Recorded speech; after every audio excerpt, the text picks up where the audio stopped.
Hello friends, నేను మీ బాంబే వర్తకను.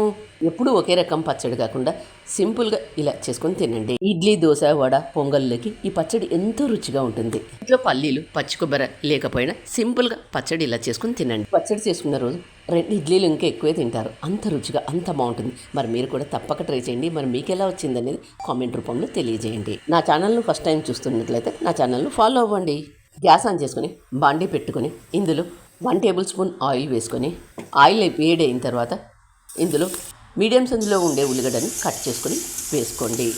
ఉల్లిగడ్డ కొద్దిగా వేగిన తర్వాత ఇందులో మీడియం సైజులో ఉండే 2 టమాటా పళ్ళను కట్ చేసుకొని వేసుకోండి. 5-6 పచ్చిమిర్చిని కట్ చేసి వేసుకోండి. లేదా మీరు తినే కారాన్ని బట్టి పచ్చిమిర్చి వేసుకోండి. 1 టేబుల్ స్పూన్ ఉప్పు వేసుకొని 1/2 టేబుల్ స్పూన్ జీలకర్ర వేసుకొని వీటన్నింటిని బాగా మగ్గించుకున్న తర్వాత గ్యాస్ ఆఫ్ చేసుకోండి. పూర్తిగా చల్లారిన వీటిని మిక్సీ జార్లోకి తీసుకొని కొద్దిగా కొత్తిమీర కూడా వేసుకొని 1/2 కప్పు పప్పులు వేసుకొని మూత మూసుకొని మెత్తగా మిక్సీ చేసుకోండి. మెత్తగా మిక్సీ చేసుకున్న దీంట్లోకి 3-4 టేబుల్ స్పూన్ల నీళ్లు పోసుకొని మరొకసారి మెత్తగా మిక్సీ చేసుకోండి. మిక్సీ చేసుకున్న దాన్ని బౌల్లోకి తీసుకోండి.